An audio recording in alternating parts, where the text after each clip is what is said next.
സംസ്ഥാനത്ത് നാളെ വിദ്യാഭ്യാസ ബന്ദ്. കോൺഗ്രസിന്റെ വിദ്യാർത്ഥി വിഭാഗമായ KSU ആണ് പഠിപ്പ് മുടക്കൽ സമരം പ്രഖ്യാപിച്ചിരിക്കുന്നത്. പൂക്കോട് വെറ്റിനറി സർവകലാശാല വിദ്യാർത്ഥി JS സിദ്ധാർത്ഥന്റെ ദുരൂഹമരണവുമായി ബന്ധപ്പെട്ട് നടന്ന സമരത്തിനെതിരായ പോലീസ് അതിക്രമത്തിൽ പ്രതിഷേധിച്ചാണ് ബന്ദ് പ്രഖ്യാപിച്ചിട്ടുള്ളത്. അതേസമയം സിദ്ധാർത്ഥന്റെ മരണത്തിൽ ശക്തമായ നടപടി ആവശ്യപ്പെട്ട യൂത്ത് കോൺഗ്രസ് നേതാക്കൾ നിരാഹാര സമരം തുടങ്ങി. KSU വയനാട് ജില്ലാ പ്രസിഡന്റ് ഗൗതം ഗോകുൽദാസ് നടത്തിവന്ന നിരാഹാര സമരം സംസ്ഥാന തലത്തിലേക്ക് വ്യാപിപ്പിക്കുകയാണ് ചെയ്തിരിക്കുന്നത്. സെക്രട്ടേറിയറ്റിന് മുന്നിലാണ് KSU യൂത്ത് കോൺഗ്രസ് മഹിളാ കോൺഗ്രസ് നേതാക്കളുടെ നിരാഹാരം.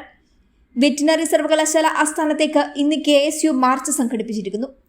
പോലീസ് ജലപീരങ്കിയും പ്രയോഗിച്ചിരുന്നു. സിദ്ധാർത്ഥന്റെ മരണത്തിന് കാരണക്കാരായവരെ നിയമത്തിനു മുന്നിൽ കൊണ്ടുവരിക, കർശന നടപടിയെടുക്കുക എന്നീ ആവശ്യങ്ങൾ ഉന്നയിച്ചായിരുന്നു KSUവിന്റെ പ്രതിഷേധ മാർച്ച്. പോലീസ് ജലപീരങ്കി പ്രയോഗിച്ചതോടെ വിദ്യാർത്ഥികൾ ചിതറിയോടുകയും വീണ്ടും തിരിച്ചെത്തി പ്രതിഷേധിക്കുകയും ചെയ്തു. KSU വിദ്യാഭ്യാസ ബന്ദിന്റെ ഭാഗമായി കോളേജുകൾ ഉൾപ്പെടെയുള്ള ഉന്നത വിദ്യാഭ്യാസ സ്ഥാപനങ്ങളിൽ പ്രതിഷേധമുണ്ടാകും. സംഘടനയ്ക്ക് സ്വാധീനമുള്ള കോളേജുകളിൽ സമരം ശക്തമാക്കുമെന്നാണ് കരുതുന്നത്. അതേസമയം മറ്റിടങ്ങളിൽ പ്രവർത്തനം സാധാരണ പോലെയാകുമെന്നും പ്രതീക്ഷിക്കുന്നു. സമരം ശക്തമാക്കുമെന്ന് യൂത്ത് കോൺഗ്രസ് നേതൃത്വം അറിയിച്ചു. സിദ്ധാർത്ഥന്റെ മരണത്തിൽ CBI അന്വേഷണം ഉൾപ്പെടെ യൂത്ത് കോൺഗ്രസ് ആവശ്യപ്പെടുന്നുണ്ട്. യൂത്ത് കോൺഗ്രസ് സംസ്ഥാന അധ്യക്ഷൻ രാഹുൽ മാങ്കുട്ടത്തിൽ, KSU സംസ്ഥാന അധ്യക്ഷൻ അലൂഷ്യ സേവ്യർ, മഹിളാ കോൺഗ്രസ് സംസ്ഥാന അധ്യക്ഷ ജെബി മേത്തർ എന്നിവരുടെ നേതൃത്വത്തിലാണ് സെക്രട്ടേറിയറ്റ് സമരം.